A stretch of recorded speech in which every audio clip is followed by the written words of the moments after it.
Ever wonder what happens if you press the buttons for floor 4 and floor 7 at the same time in certain elevators? It's not just a flicker of the lights. Sometimes, the whole panel resets.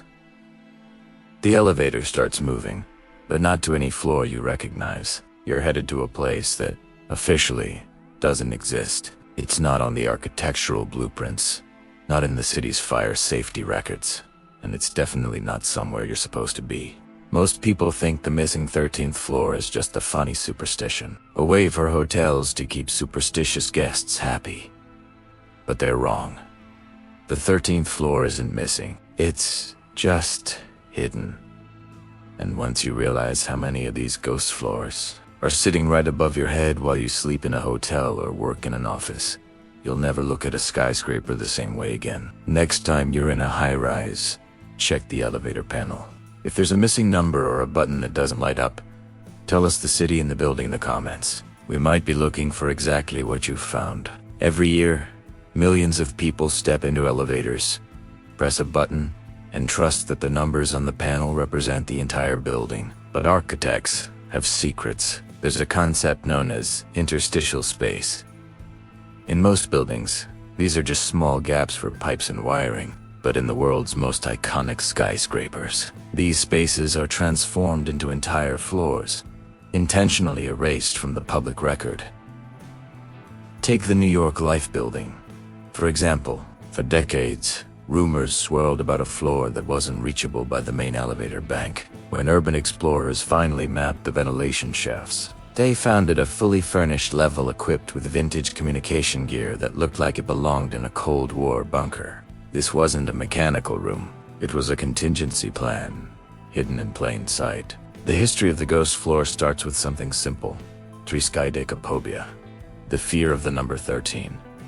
In the early 20th century, developers realized that rooms on the 13th floor were nearly impossible to sell or rent. So, instead of losing money, they simply relabeled the floors. Floor 12 was followed by floor 14. But here's where the truth gets interesting. If you have a 40-story building and you skip the number 13, you still have 40 physical slabs of concrete. What happens to that extra floor? Some developers use this mathematical ghost to hide square footage from tax assessors and city inspectors. By officially deleting a floor from the records, they created a private sanctuary that legally didn't exist. Now, let's go to Chicago. In the heart of the city, there is a luxury hotel where the elevator skips from floor 20 straight to 22. If you find the service stairs, you'll discover a door with no handle, just a heavy-duty keypad. This isn't a storage closet. It's a black site data center. In an era where information is more valuable than gold, corporations pay millions to house their servers on these ghost floors. Why? Because you can't subpoena a location that isn't on the map. If a government agency or a rival hacker looks for a server on floor 21, they won't find it because floor 21 officially doesn't exist.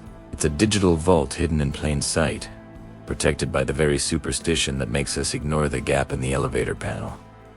But ghost floors aren't just for servers. They're for people. Think about Las Vegas. Some of the most exclusive, high-stakes gambling doesn't happen in the VIP lounges you see in the movies. It happens on shadow levels.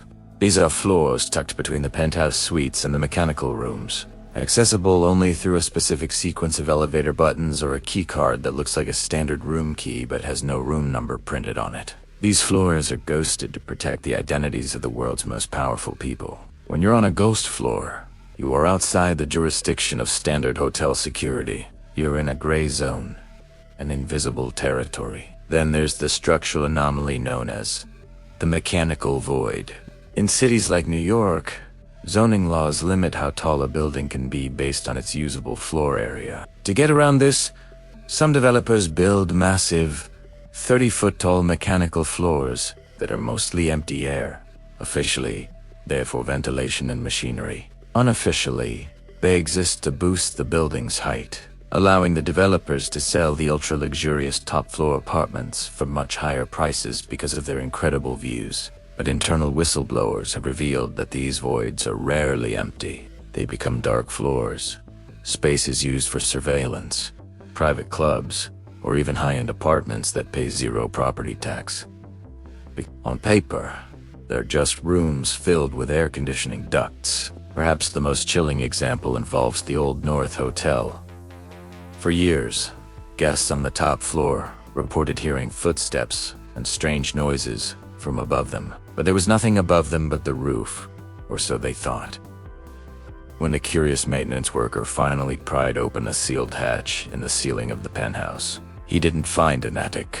He found a perfectly preserved hallway from the 1920s, complete with original wallpaper, carpets, and locked doors. The hotel's owners hadn't demolished the old top floor. They had simply built a new, more modern hotel on top of it, sealing the original away. It was a time capsule of a forgotten era, literally floating in the sky. This brings us back to the 4 and 7 inches phenomenon. In modern smart buildings, elevator systems are controlled by complex algorithms. They can be programmed to hide certain floors during peak hours or when high-profile guests are moving through the building. By pressing a specific, unusual combination of buttons, a sort of digital secret, handshake, you can sometimes override the elevator's pre-programmed logic.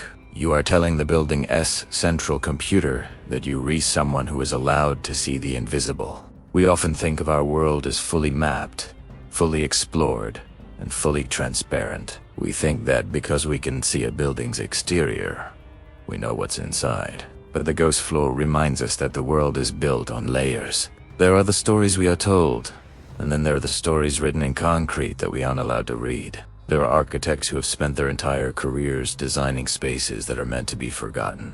They are the masters of the unlikely, the creators of the voids that sit right next to us while we drink our coffee or sleep in our beds. So, the next time you're in a high-rise, pay attention.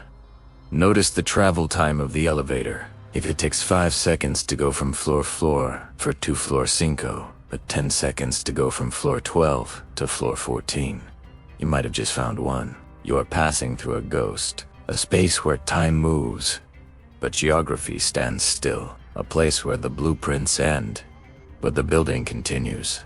What's actually behind those doors? Sometimes it's just dust and wires, but other times it's a boardroom where the world's future is being decided. It could be a laboratory where experiments are conducted away from the eyes of regulators, or maybe it's a billionaire's private escape pod, stocked with enough supplies to survive the collapse of the society happening 20 floors below. The ghost floor is the ultimate expression of power, the power to be present, yet completely invisible. It is a reminder that the most fascinating secrets aren't always hidden in remote jungles or at the bottom of the ocean. Sometimes, they're hidden in the gap between the buttons you press every single day. If you've ever seen something in a building that didn't make sense, a staircase that led to a solid wall, a window, where there shouldn't be a room, or an elevator that stopped at a floor with no lights, tell us your story in the comments below.